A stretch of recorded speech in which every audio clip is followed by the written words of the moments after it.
Hey guys, welcome back to another Destiny 2 video.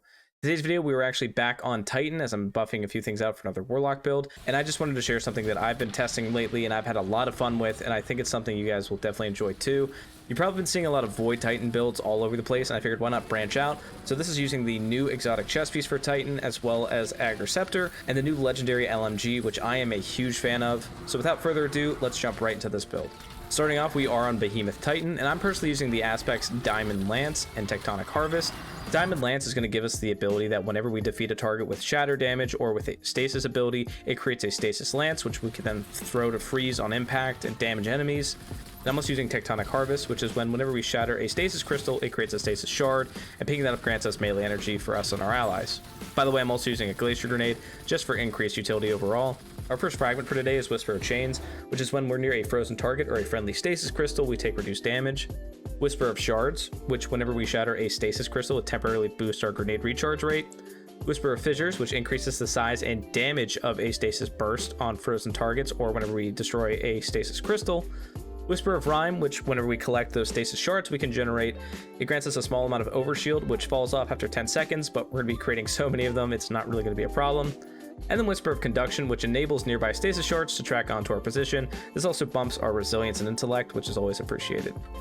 Our first mod for today is Elemental Shards. This allows those stasis shards we were just talking about to count as stasis elemental wells for us. While there is a slight cooldown between picking up these shards to count as elemental wells for us, it's a very minor duration, and honestly we're going to be generating so many stasis crystals and so many stasis shards that slight cooldown isn't going to stop us or this build. I'm also rocking Psionic Forging 2, which increases the duration of the land tank origin trait. It also affects the Hockey Breach Armaments origin trait if you want to use that as well. We're primarily using it for the damage resistance provided to us by land tank. I'm also rocking Machine Gun Ammo Finder, just so we can get as much use of our new LMG as we can. Onto our gauntlets for today. We're rocking Font of Might, again another one-cost seasonal mod, which is absolutely insane because of the benefits that Font of Might gives you. Essentially, picking up an elemental well grants a 25% damage buff to any weapon matching the affinity of that well, in this case stasis. And if you remember that the shards are then going to count as wells for us, so we're basically always going to have this damage buff going on. I'm also rocking Trace Rifle Loader just for Agar Scepter, because that's going to be one of our main ag clear weapons as well. And with our machine gun, we can roll subsistence, meaning we don't really ever have to reload it. Onto our exotic, and our chest piece for today is the Hoarfrost-Z. Summed up, this replaces your barricade with a towering stasis crystal that has a small cutout in the center that functions like a rally barricade. And you and your fire team can benefit from not only the effects of rally barricade through this, but as a stasis titan with the build we're discussing, you're going to benefit from Rime and also breaking the crystals, which can count as shards, which can potentially give you an overshield and that damage buff. I'm also rocking Well of Tenacity for our first mod with this, and the main reason is Well of Tenacity will actually stack on top of the standard resistance that we're going to get from Whisper of Chains, enabling an incredible tanky build overall, and we can go even further with the other mods we're going to be using today. I'm also just rocking the Thermoshock Plating for reduced solar and arc damage, as well as Void Resistance for just reduced void damage. And this is going to let us resist almost every single attack from enemies in the game besides stasis. If you want to spec into stasis because they're a little more heavy in a certain activity, you can definitely do that. But this essentially is a blanket nerf to most forms of damage in PvE activities, and just overall helps us create an even tankier build. However, if you want to rock into reserves, for example, you can totally do that too. Onto our legs is Reaping Wellmaker, and whenever we use our class ability, in this case our Barricade, our next weapon, Final Blow, will spawn a Void Elemental Well, which of course, using Well of Tenacity, whenever we pick that up, will grant us that 50% damage resistance in PvE. I know there's been a lot of talk about whether it's 50% or 37.5% or something like that. It is 50% as of the Witch Queen official patch notes. I understand that the UI is a little bit buggy though, because it doesn't properly register how it should be. Promise you it is 50%, and everything we're doing today is going to stack on top of that, which is absolutely insane when you think about it. I'm also rocking Trace Rifle Scavenger just because we have a tendency to go through a lot of Agar Scepter with this build, considering how much stuff we're going to actually be freezing, as well as Absolution, which grants us reduced ability cooldown whenever we pick up an Orb of Power. And then finally onto our mark. The only real requirement here is Seeking Wells, and this is entirely optional because this is just something I use for quality of life purposes, meaning that whenever we proc Reaping Wellmaker with our class ability, get a kill and then spawn that Void Well, while we're sitting behind our barricade or through some crystals and stuff, we don't really want to leave that often and get reduced damage resistance, so this is a nice way to kind of bring it to you. However, if you're looking for alternate mods to use with this, you can definitely use something like Volatile Flow and still use, say, stuff like Funnel Web or other Void weapons for ad clear. because we're still going to be getting those void wells to spawn in the first place, which is another great option. If you wanted to, you could also use stuff like elemental charge, because we're going to be spawning those wells anyway, and those stasis wells are going to count towards elemental charges ×2 bonus whenever we have something that matches our affinity. And if you want to swap out another mod for this build and actually rock something like high energy fire or just a different charge with light variant, for example, you could totally do that as well. Just a suggestion though, because again, seeking wells is kind of just a quality of life improvement for this, but those are two that I can really recommend. I'm also using distribution, which just increases our ability regen whenever we use our class ability near enemies. This is again just benefiting the whole build, because the general playstyle is put up your barricade or throw a grenade, break those crystals, shards come to us, give us overshield, damage resistance, and a damage buff with Font of Might. And this can then in turn help us get our grenade back faster, which when we break gives us more stasis crystals, which when we pick them up can then give us increased ability regen as a base. There's a lot going on, as you can tell. I would definitely spec into recovery or discipline for this build. While base resistance is actually pretty good, we're going to be supplementing it in other ways. And in truth, the 1 or 2% that say going from 6 resilience to 7 or even 8 resilience is going to grant you is kind of negligible whenever we're stacking on this much damage resistance. So if you want to focus on getting your health back faster, if you want to focus upon getting, say, your grenade back faster, or hell, even your super back faster, you can do that as well. Onto our weapons for today. Normally I leave it pretty open. I actually want to recommend the special and heavy weapon for today. So our special weapon is Agriceptor, which if you've been playing this game for a while, this is no stranger to you. This is one of the best stasis weapons in the entire game.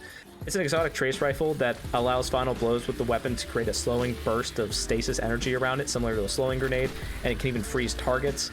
This is absolutely incredible for this build, because not only can these defeated enemies spawn shards for us and then our stasis lance, but it also grants us Whisper of Change damage reduction just by being near them. So again, with this build, we're just having Whisper of Change nearly constantly. I would definitely make sure that you are using this with the catalyst, because the super energy drain is absolutely phenomenal. Behemoth super is actually pretty decent for boss damage on certain bosses where the crystals can instantly shatter. However, the super isn't, in my opinion, that great outside of that really niche situation.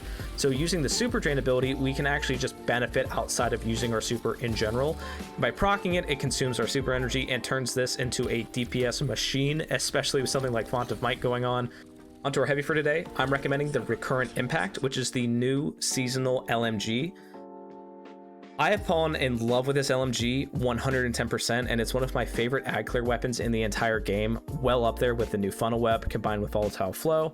And the main reason is how good it feels, and honestly just how tanky that this thing can actually make you. First off, it comes with Land Tank, which is the new intrinsic ability for seasonal weapons.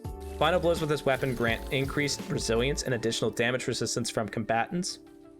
So I've done some testing and I've actually looked into this from a few different sources. Essentially how this works is that every time you get a kill with this weapon, it grants you 1 stack of Land Tank, and it can stack up to ×3.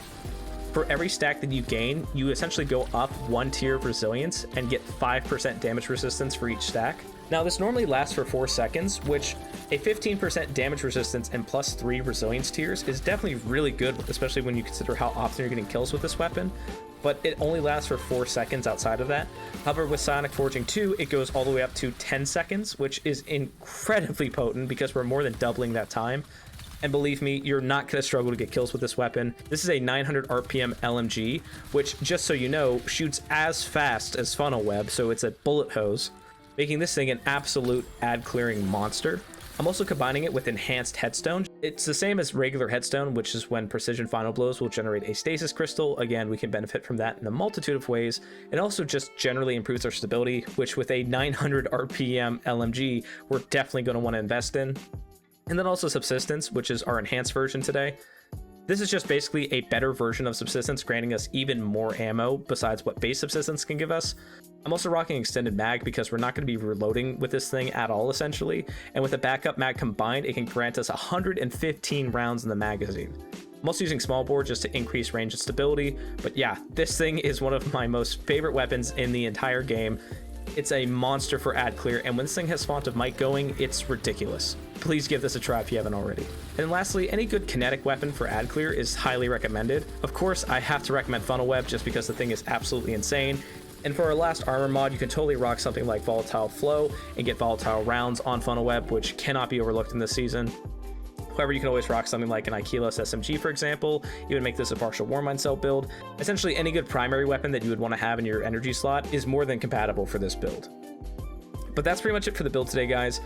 Effectively, we're getting damage resistance not only from our natural investment, but from our chest piece mods, from Whisper of Chains, and just the overall damage resistance from around crystals. Stacking on top of that, we can even have Well of Tenacity, which is a 50% damage resistance. And then stacking on top of that, we can have a 15% damage resistance and bring up our Resilience 3 tiers, which is in and of itself is a whole increase to damage resistance and health in the game. It's absolutely crazy, and it's definitely on par with the Immortal Titan builds I have on this channel.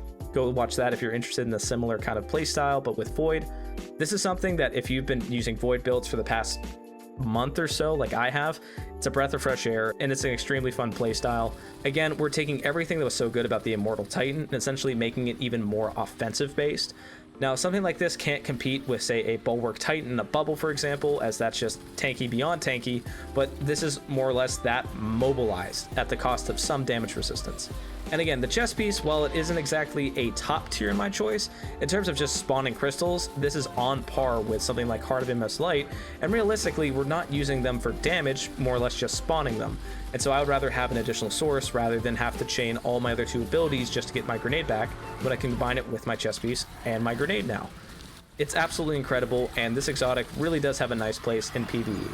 But that's pretty much it for the build today, guys. Let me know what you thought of it down below in the comments, as well as any suggestions or recommendations for future videos, and I'll definitely give those a look.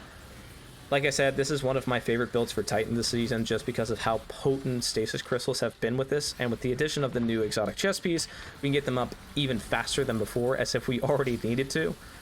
The Land Tank Origin perk on top of this is just absolutely mind-blowing, and it really is one of the funnest playstyles I've ever had on a stasis build across all three characters. Like I said, be sure to like and subscribe for more destitute content like this, and I'll catch you in the next video. Thank you so much, and have a good one.